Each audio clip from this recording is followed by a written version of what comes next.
اشک، ای کتاب دردی من، حرفهایت رو بر روی صفحه گلگونه میکاری.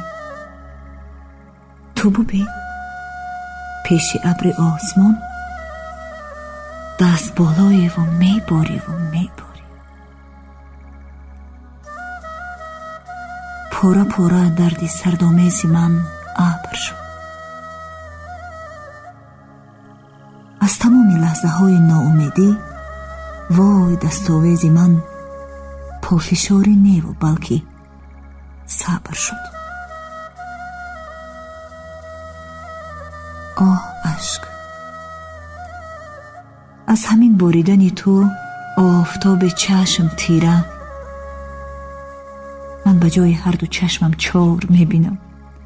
از پناه شیشه یک دیوار میبینم.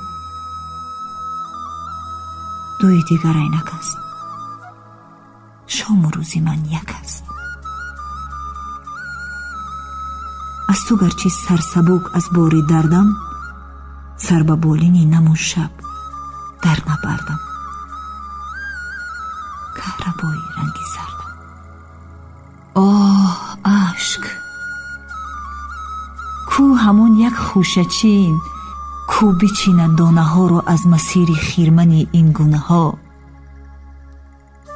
گرمی ها رو از دلم چون همراه آب دو دیده برده ای، کو دیگر آن گرمی دیرینه ها.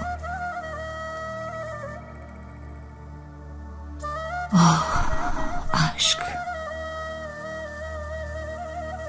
گرچه دادم موندگان رو دستی یاری بیدرک، لیک دستم بی نمک.